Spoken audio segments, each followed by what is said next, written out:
Now, we all want to keep our children safe, and perhaps one of the most difficult challenges we face is being able to monitor everything they see online. Now, well, the E-Safety Commission is calling for opinions about a national online age verification system. And they've just started a discussion, a new scheme to prevent children being exposed to violent and extreme pornography. Now, Melinda Tankard Reist is the director of Collective Shout. It's an organisation which campaigns against the sexualisation of girls. And she joins me on the line now. Melinda, thanks for being on 4BC Drive. Thanks for having me, Scott. Now, what are the harms to children occurring because they're being exposed to this adult material? Well, this is a never-before-seen experiment on the healthy sexual development of our children.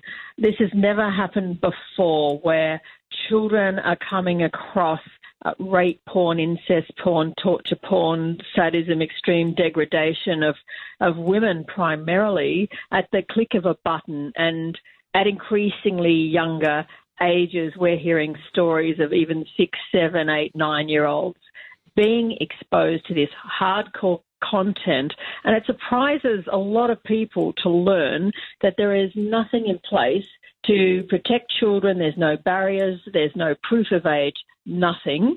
As a result, their mental health is affected, their sexual templates are affected, they're acting out in inappropriate ways on other children. They're learning that sex is cruel, violent, aggressive, and we're now seeing the outcomes of this giant experiment. When you say we're seeing the outcomes, what are they? For example, child-on-child sexual assault that has increased fourfold.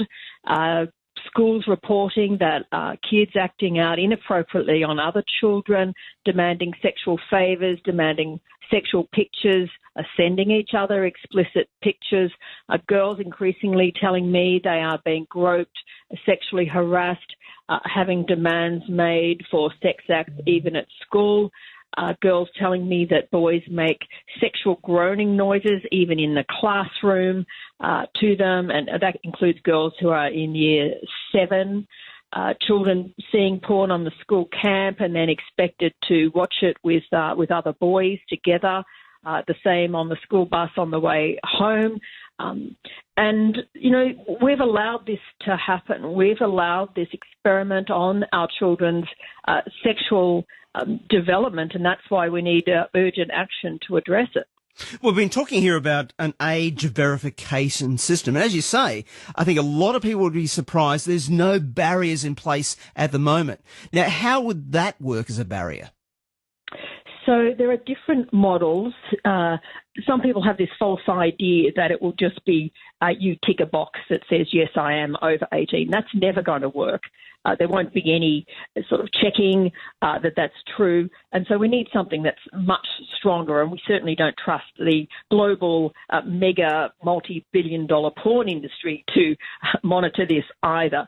So we think there should be a third-party independent verifier established by the government, where the person wanting to consume pornography gets their documents verified. Yes, they are of age, they are over 18, and then they get what's essentially a digital passport to access pornography, which would at least put one barrier in the way of little kids being able to access it and then see, you know, these really horrendous, shocking, vile images of women being violated in every possible way. And we don't think that the vested interests of this industry, whose business model relies on building the next generation of consumers, should come before the well-being of vulnerable children and, of course, the community as a whole. Well, the E-Safety Commissioner is looking for community to provide opinions and views about this, but I assume you're probably also going to get a very big pushback about this idea of a porn passport from the porn industry itself. Yes, that's exactly right. Whenever there is any effort to protect children, the global, very well-funded and powerful and influential porn lobby comes down like a ton of bricks. but they've had it their way for too long. Surely we should now put the interest of children first, children who are being harmed in multiple ways as a result of exposure to pornography. Child development experts that I work closely with are reporting that they're seeing more and more children who are using porn compulsively, who have developed problematic sexual behaviour, and of course all the girls that are suffering increased sexual harassment and coercion. Surely that's more important than this profit-driven, harmful industry which has been implicated in trafficking, non-consensual image sharing, images of underage girls. You know, this is not an industry that we should trust with our children. Melinda Tankard Reist, I think it's a very important issue there. I do appreciate you being on Drive this afternoon. Thanks again for your interest, Scott.